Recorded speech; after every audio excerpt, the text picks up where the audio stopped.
రాజకీయ ప్రత్యర్థులకు బెదిరి లొంగటం, లక్ష్యాన్ని విడనాడి బలహీనతలతో ఢిల్లీ పెద్దల ముందు వంగడం, ప్రజాధనాన్ని మింగటం చంద్రబాబు నాయుడు డిక్షనరీలోనే లేదు.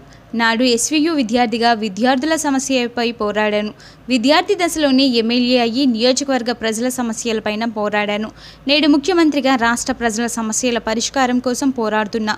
తన చివరి ఊపిరి వరకు ప్రజా రాష్ట్ర హక్కుల కోసం ఎవరితోనూ రాజీపడే ప్రసక్తే లేదు అని చంద్రబాబు నాయుడు ఉద్ఘాటించారు. ఎన్నికల్లో ఈవీఎంలు జరుగుతున్న కుట్రపూరిత విధానాలను తాను తీవ్రంగా వ్యతిరేకిస్తున్నానని అన్నారు. అందుకే భవిష్యత్తులో బ్యాలెట్ పేపర్లతో ఎన్నికలు జరిగేలా పోరాటం చేస్తానని అన్నారు. ఈవీఎంల విధానం విశ్వాసం కోల్పోవడంతో వీవీప్యాట్లను కూడా అదనంగా ఏర్పాటు చేశారని అన్నారు. ఈ క్రమంలో కనీసం 50% వీవీప్యాట్ల ఓట్లను లెక్కించాలని డిమాండ్ చేస్తున్నానని అన్నారు.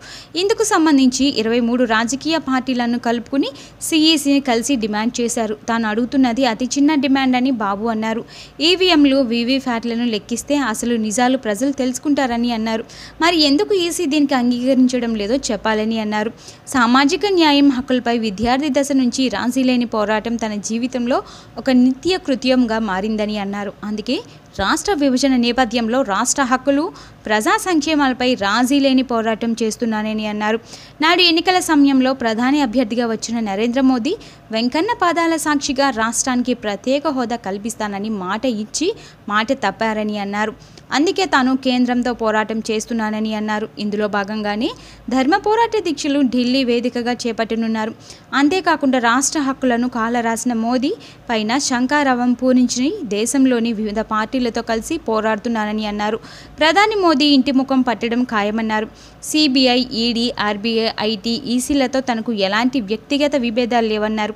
అయితే మోదీ నేడు ఈ స్వతంత్ర ప్రతిపత్తి కలిగిన సంస్థలను తన చెప్పు చేతుల్లో పెట్టుకుని అధికార దుర్వినియోగానికి పాల్పడుతున్నారని, దీనికి వ్యతిరేకంగా తాను పోరాడుతున్నానని బాబు చెప్పారు. దేశ ప్రజా హక్కుల పరిరక్షణ కోసం ఏర్పడిన సంస్థల్లో పనిచేసే అధికారులు మోదీ కోసం కాకుండా తమ బాధ్యతలను నిస్వార్థంగా నిర్వహించాలని అన్నారు.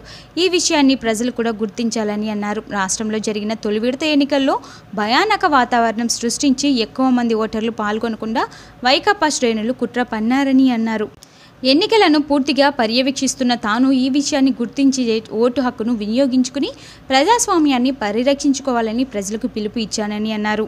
పోలింగ్ ప్రారంభమైన తర్వాత మరుసటి రోజు తెల్లవారుజామున 4:30 గంటల వరకు మహిళలు ఎంతో సహనంతో క్యూ లైన్లో నిలబడి తమ ఓట్లు హక్కును వినియోగించుకున్నారని, ఇది శుభపరిణామమని అన్నారు. వేసవి నేపథ్యంలో రాష్ట్రంలో నీటి ఎద్దడిని నివారించి ప్రజలకు మేలు చేయాలన్న సంకల్పంతో తాను అధికారులతో భిన్న రూపాల్లో సమావేశాలు నిర్వహించానని అన్నారు. తిరుపతితో సహా 4,000 గ్రామాల్లో నీటి సమస్య ఉందని సీఎం చెప్పారు. దీనిపై వైకాపా నేతలు ఈసీకి ఫిర్యాదు చేస్తే వారు తనను ప్రశ్నిస్తున్నారని అన్నారు. దేశంలో ఇతర రాష్ట్రాల్లో ఎక్కడ అధికారంలోతో సమావేశం జరగకుండా లేదా కేంద్ర ప్రభుత్వం సమావేశాలు నిర్వహించడం లేదా వారికి ఈసీ నిబంధనలు వర్తించకుండా తనకు మాత్రమే నిబంధనలు వర్తిస్తాయా అని చంద్రబాబు నాయుడు నిలదీశారు.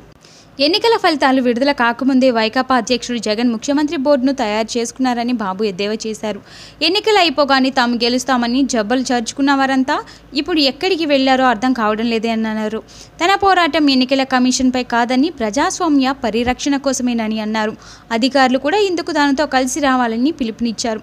తన 5 ఏళ్ల పాలనలో అధికారులతో పని చేయించడానికి ప్రయత్నించానే తప్ప ఎవరిని ఇబ్బంది పెట్టాలని కాదని అన్నారు. ఎన్నికల కమిషన్ చేసిన తప్పును తాను ప్రశ్నిస్తున్నానని, తనకు వెన్నుదన్నుగా ఉండాల్సిన రిటైర్డ్ ఐఏఎస్ అధికారులు 65 మంది ఎన్నికల కమిషన్ను సమర్థిస్తూ చెప్పడం ఏమిటని ప్రశ్నించారు.